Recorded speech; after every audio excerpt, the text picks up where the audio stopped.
Hello, I'm Bill Gates, Chairman of Microsoft. In this video, you're going to see the future.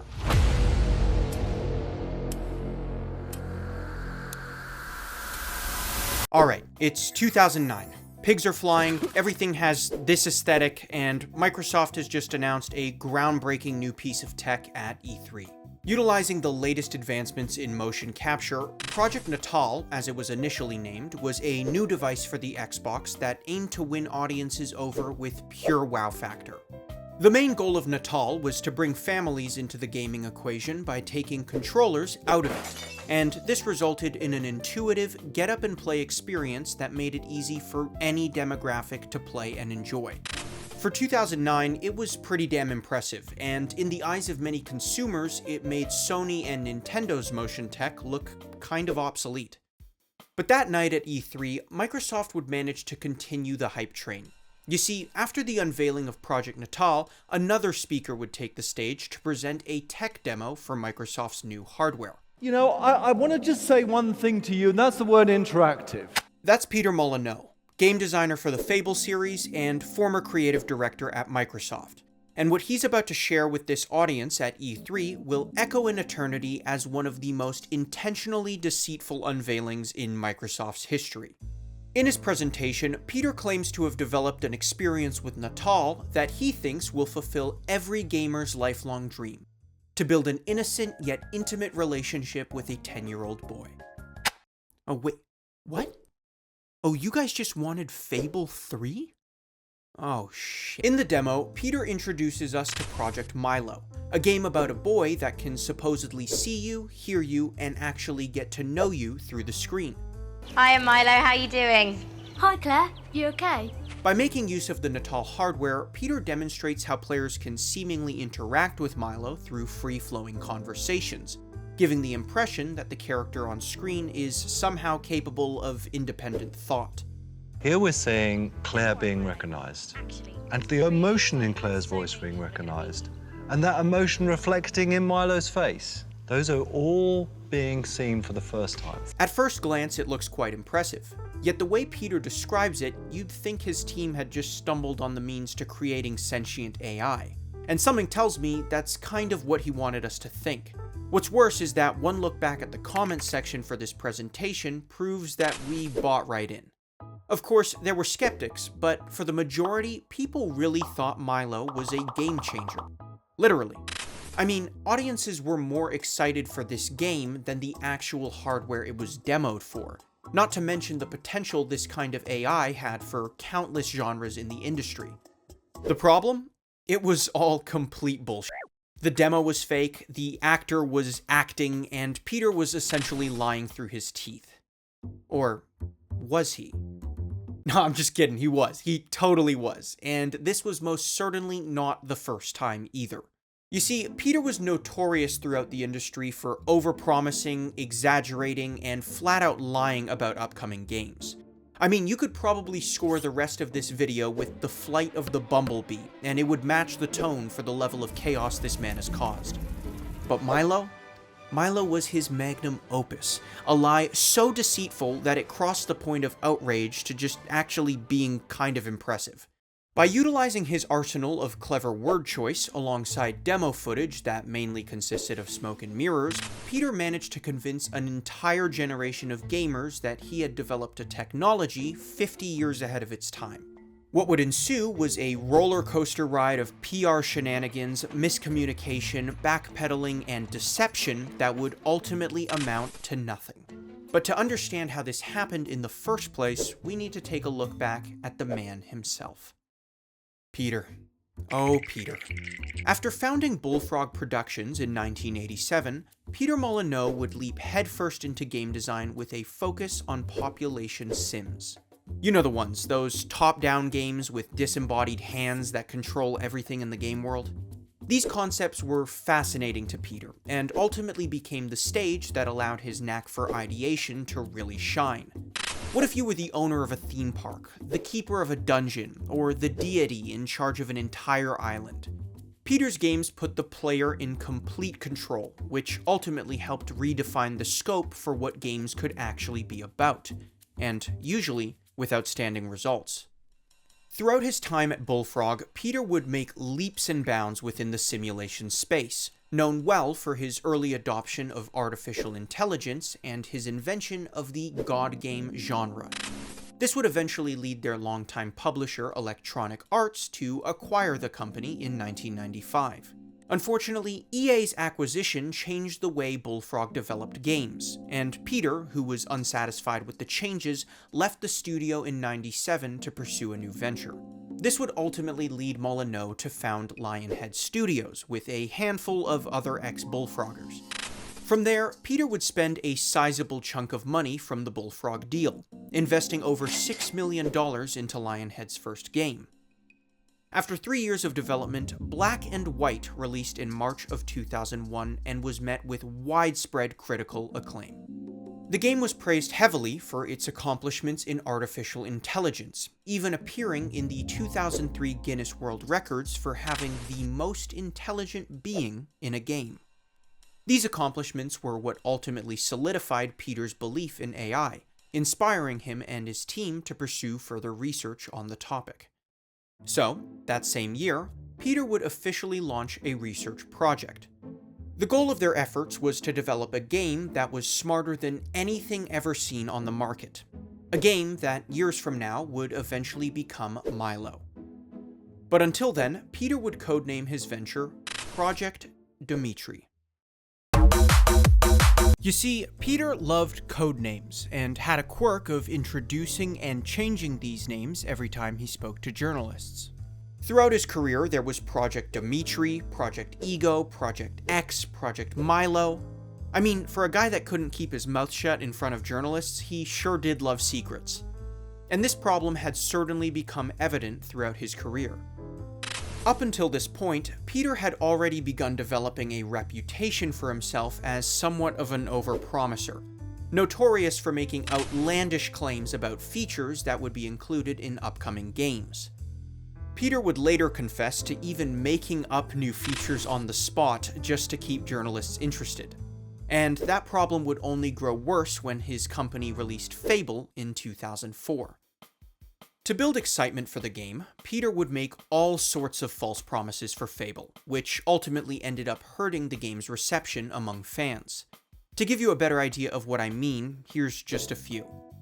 1. Piotr said that Fable would be a completely open world with zero invisible boundaries.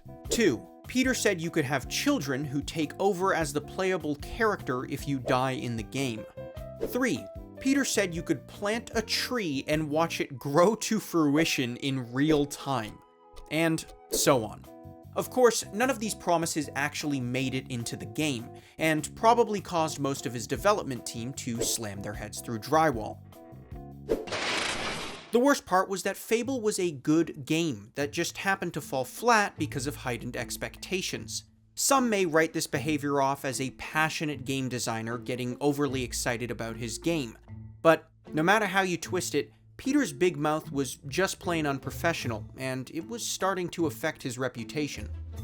After Microsoft acquired Lionhead in 2005, the suits would attempt to remedy this issue by keeping a PR team around Piotr at all times. This was done to ensure he didn't get himself into any more trouble. Yeah, these nasty PR policemen that are all around me as we speak. I'm not allowed to talk about the PR guards that are standing at the back, shooting daggers with their eyes. Obviously, I can't answer questions like that because I would get killed for if I announced. Yeah. By now you're probably wondering, well, how does Milo fit into all this? And you'd be right to ask that. Well, sometime in 2007, after many years of experimenting, Piotr had finally found some direction for Project Dimitri. For roughly 6 years, Lionhead's research into AI game systems had never actually resulted in a full game. Sure, many of their advancements made it into other games as features, but nothing quite managed to harness all of their efforts into one single title.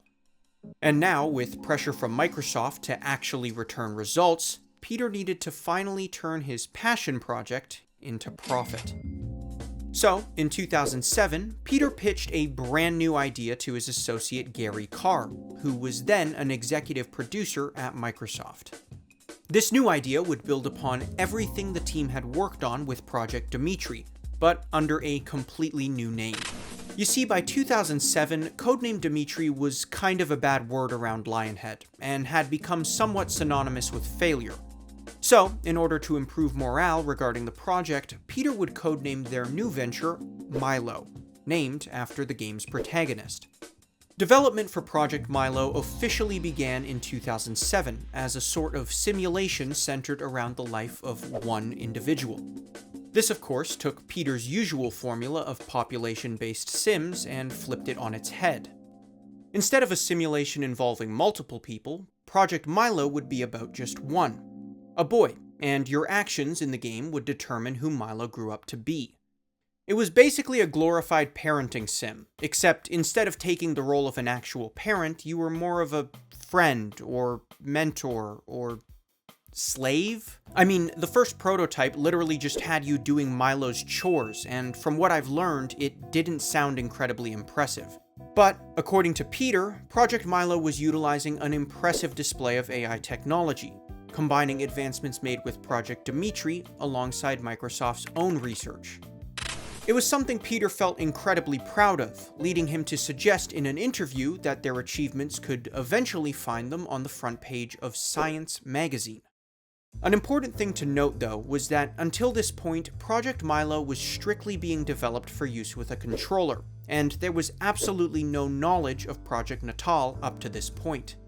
That was until 2008, when one of Piotr's associates at Microsoft spilled the beans. Turns out, a group of Microsoft engineers had been working closely with an Israeli tech company to bring motion sensing hardware to the Xbox 360. This technology was first introduced to the world at the 2006 Game Developers Conference by a company called PrimeSense. At the convention, PrimeSense revealed a revolutionary new device capable of sensing and mapping human bodies in real time. At this point, the tech was still in its early stages, but it showed promise, which was illustrated through PrimeSense's earliest concept videos. And while many of these demonstrations looked impressive, the production quality was a bit more akin to a Tim and Eric sketch. So, what was the name of that movie you told me you wanted to see the other day? How about that one? I have to order pizza. Oh. Hi, how are you? Hey Greg, how you doing? I'm gonna have to call you back tomorrow night. Okay, bye. Good night. As cheesy as these demos were, the concept most certainly caught the attention of Microsoft, and especially Piotr Molyneux. This would lead Piotr to completely rework Project Milo to incorporate this new hardware, which Microsoft had codenamed Project Natal. Piotr now envisioned a game where players could actually speak to Milo through Natal, and Milo would, ideally, respond back. Microsoft ran with it, and for roughly the next year and a half, Lionhead would double the size of their team to help steer Project Milo in this new direction. This would set off the chain of events that would eventually lead to Piotr's infamous demo at E309. Contrary to popular belief, Project Milo was not entirely a hoax. As misleading as it was, the video Piotr showed at E3 was technically not a complete fabrication, because Lionhead was really working on a real game. And after the incorporation of Project Natal, Milo was actually capable of a handful of impressive feats. He could understand over 500 unique words, recognize the color of your clothing, and even interpret the tone of your voice. This was all real technology that the Lionhead team was working on, and it was all really being done with Project Natal. The problem? It was still pretty janky. Developers who worked on the project admitted that it was a challenge to demonstrate the game live, and players could very easily break the illusion of Milo's sentience if they wished to do so. What made this situation more dire was the fact that later that year, Project Milo was set to be unveiled at E3 alongside Natal. So, how would they do it? Well, they'd stage it, of course. I mean, was it really that big of a lie as long as the game was actually being developed? Well, yes, especially when you consider the way the demo was fabricated. Just a few weeks before E3, Lionhead would hire an actress to help stage their presentation, and worked with a film crew to produce it. And look, staging certain aspects of a technology for the purposes of ensuring a smooth presentation is maybe arguably one thing. But the creative liberties that were taken with Milo's demo made implications that grossly exaggerated the capabilities of the actual product. And this was the factor that ultimately landed Piotr in such hot water. Now, let's jump back to E3 2009, where Microsoft has just finished unveiling Project Natal for the first time.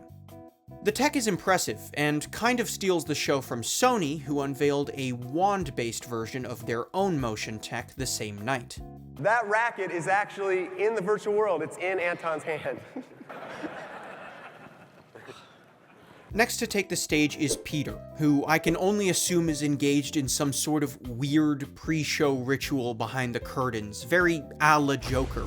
I mean, you gotta be a little crazy to pull a stunt like this in front of the entire gaming industry.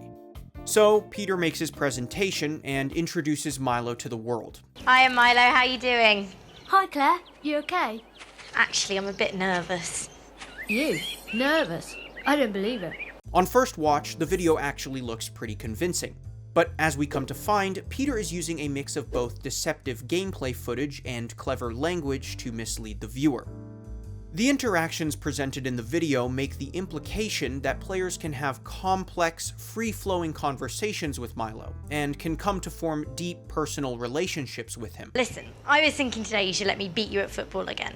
That is if you finished your homework. You have finished your school project.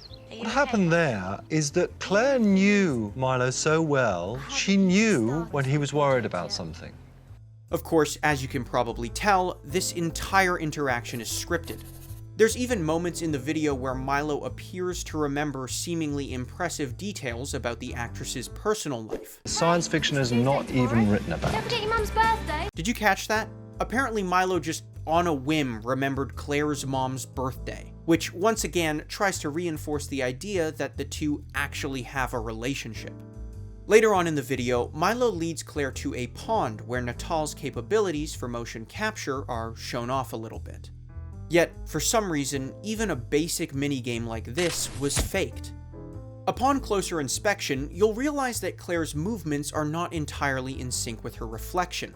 For one reason or another, this entirely pre-rendered scene has the actress superimposed into the reflection of the water, forcing Claire to memorize her original movements and attempt to perform them in sync with the footage on screen. This obviously leads to errors, and quickly becomes Exhibit A for many skeptics trying to debunk the video later on. But what proves to be one of the most glaring oversights of the whole video is actually a matter of perspective. Let me explain.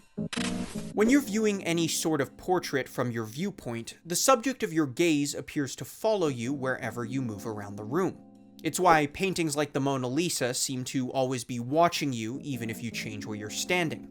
So why isn't Milo doing that? Yes, he's looking at Claire, but we're not looking from Claire's perspective. This is of course once again because the entire video was fabricated. When the Lionhead team was putting together this demo, they found that Milo's natural line of vision would be directed towards the camera, ultimately ruining the immersion they wanted to create between Milo and Claire. So, they faked it, and in a blatant rejection for the laws of perspective, the team re-rigged Milo to look slightly to the side to look at Claire. As you can probably tell so far, practically none of the aspects of the video were actually real. Shocker, I know. And, even if certain footage represented aspects of the game that did work, it was far easier to just fake the whole thing. For example, towards the end of the presentation, Claire would draw a picture of a fish and hold it up to the camera. Milo would then supposedly pull the image into the game world and look at it himself. And funnily enough, this tech actually did work in a live demo setting. Turns out Milo had an incredible knack for recognizing drawings through the Natal camera, and even learned to identify specific objects through machine learning. It was actually one of the things Milo was best at, and there was even talk of improving the tech so that Milo could learn to identify new drawings as you showed them to him. Of course, the reins were pulled back on this to avoid making Milo an expert on identifying crudely drawn penises, but the take home here is that it did actually work. So, in summary, what Piotr essentially showed the audience that night was a demo of a game that did technically exist, but the format in which they chose to present that game took way more creative liberties than it ever should have. And what did that result in? Possibly the most misled outpouring of enthusiasm a game has ever seen, apart from a few other titles. People were losing their minds about this game. I mean, if Milo was really as true to life as Piotr had claimed, then this would have massive implications not only for gaming itself, but technology as a whole. If only it were true. Later that night, after the E3 press conference, a select group of journalists were picked to actually meet Milo and demo the project for themselves. And this is where things started to take a bit of a turn. While the demo was impressive, many playtesters would quickly come to see through the smoke and mirror tricks used to give Milo the illusion of sentience. For example, Milo could understand words, but only certain ones, and those words had to be given within the correct context to be understood in the first place. If you asked Milo something yourself and he didn't understand, his code would prompt him to either politely nod or shake his head, which made many attempts at communication just kind of fall flat. If you tried to tell him a joke, sometimes Milo could read the tone of your voice and interpret it as such, emitting a laugh. Of course, Milo didn't actually get the joke and wouldn't comment on it in any way, but it was part of the illusion the game tried to convey. Most journalists remarked on how if you played Milo by the rules, you could actually have half-decent conversations with him. But any, and I mean any attempt to go off script would immediately poke holes in the illusion. But the journalists' impressions didn't really do much to quell the excitement for the game. Just like any hype train, once it gets going, it's kind of hard to stop. So, E3 2009 ends, and Microsoft is swarmed with enthusiastic journalists chomping at the bit for details about Milo and Project Natal. And the excitement is palpable. So tell me more about your role with Project Natal. So I'm essentially the technical director for the technologies that you saw. So from our perspective, the inspiration really was, could we actually incorporate the human into the gameplay so that we could create a system whereby... Of course, Piotr does a few interviews as well, and you can rest assured his PR team is standing just outside the frame. What is the objective? Well, I could, you know what, I would love to tell you that. I could completely tell you. I could go through the story. There's, an amazing story. But I have given myself a rule that I will not talk about things unless I can show them. But it is definitely a game.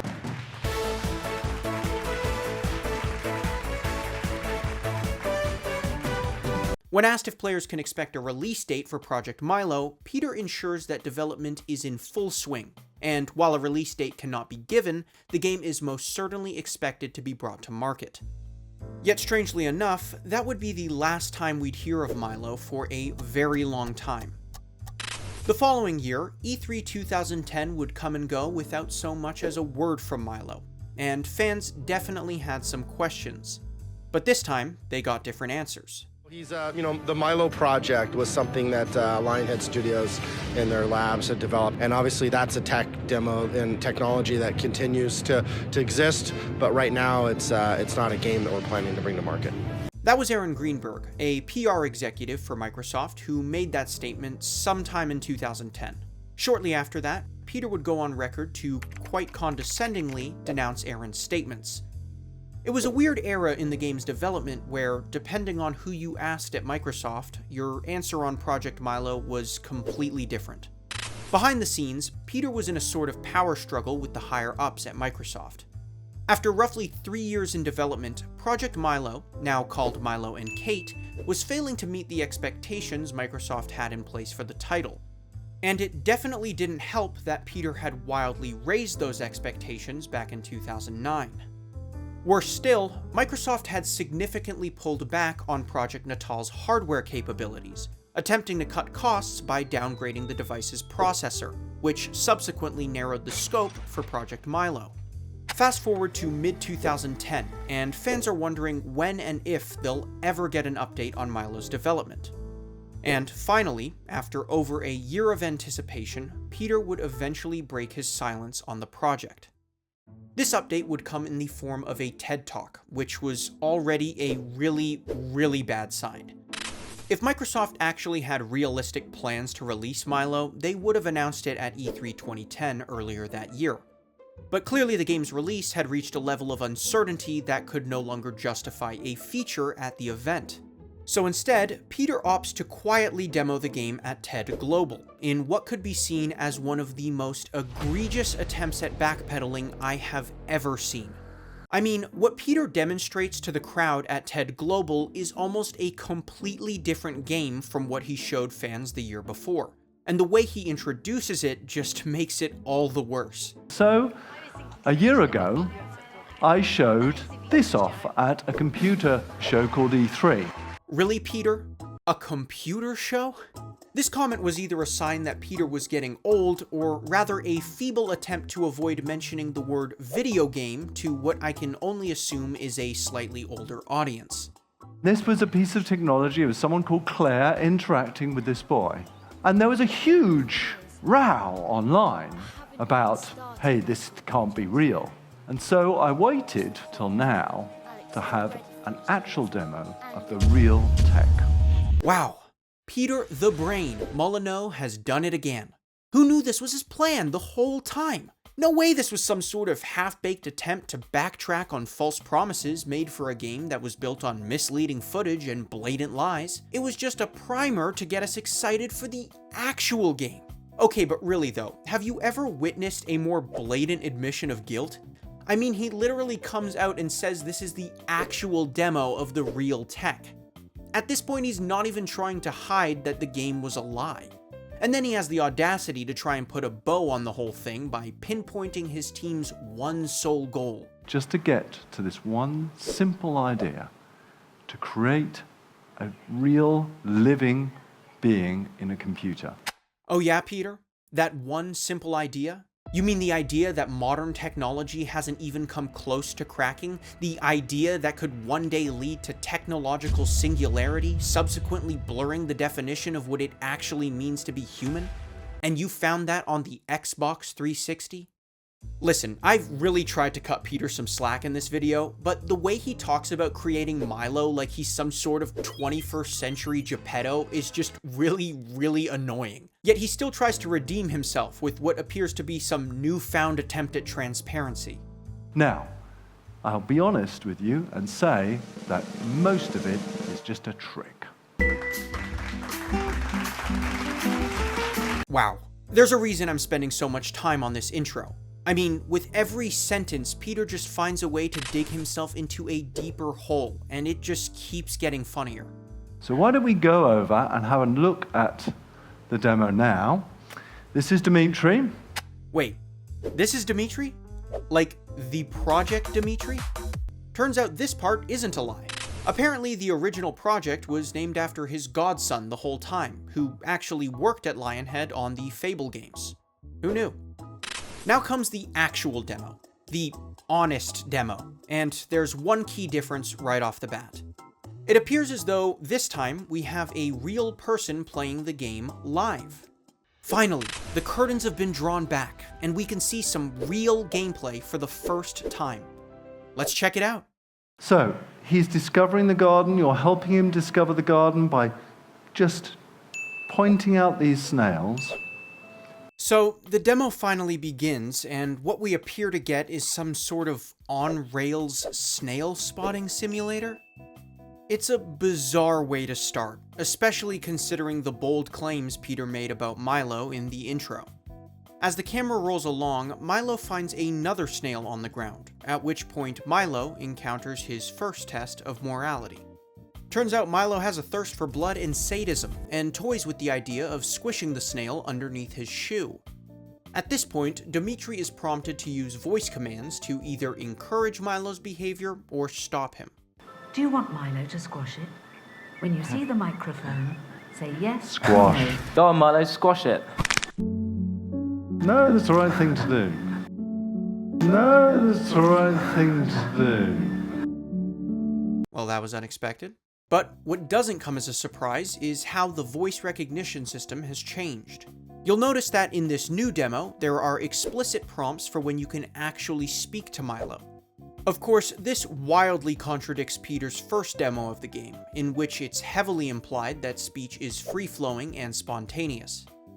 At this point, the presentation continues for another 6 or 7 minutes, where Peter demos a handful of other incredibly boring minigames. But what makes it funny is how these demonstrations are always accompanied by long-winded boasts of how the game is so much more sophisticated than it actually looks. His face, by the way, is fully AI-driven. We have complete control over his blush responses, the diameter of his nostrils. His mind is based in the cloud. If you're leaning forward, he will slightly change the neuro-linguistic nature of his face. You're actually sculpting a human being here. We've got a database of words which we recognize. We pick those words out. We also reference that with his the tonation database. In all honesty, I would imagine the audience was bored to death by this presentation. After 3 years in development, the game just looks so incredibly underwhelming, and one can come to understand why Microsoft felt the same way. This is also made evident by the presentation's view count, which is dwarfed in comparison to the millions of views garnered by the first demo. So it may come as no surprise to learn that shortly after this presentation was made, Microsoft would permanently shut down development for Milo and Kate. This was of course due to a multitude of different factors, and can't be simply attributed to one reason. Speculation points toward the fact that Milo was being developed during a time when the Kinect was still trying to understand its target audience. As the project evolved, Microsoft would opt to target demographics engaged in party settings, which kind of put Milo's mellow, single-player gameplay into an awkward category. It's also fair to speculate that Microsoft closed development due to false expectations surrounding the game, which were set so high by Peter's outlandish claims. Whatever the reasons, the news came as a devastating blow to the Lionhead team, who were all incredibly excited about what they had built up to that point. Regardless of Peter's lies, Project Milo really utilized state-of-the-art technology that resulted in many impressive features. There was formidable voice, image, and even emotional recognition that genuinely would have held weight as impressive features for its time. So it came as even more of a disappointment when the team was forced to recycle all of their progress into a watered-down spin-off for the Fable series. The way Microsoft saw it, they weren't going to let 3 years of technological development fall through the cracks without making a little cash, so much of Lionhead's research ended up being reworked into a new Kinect game set in the Fable universe. Suddenly, Milo's emotional recognition was being repurposed so players could develop bonds with in-game horses, and Milo's hand tracking became the foundation for casting spells. It definitely wasn't the kind of closure the Lionhead team wanted for Milo, but at least it was actually released.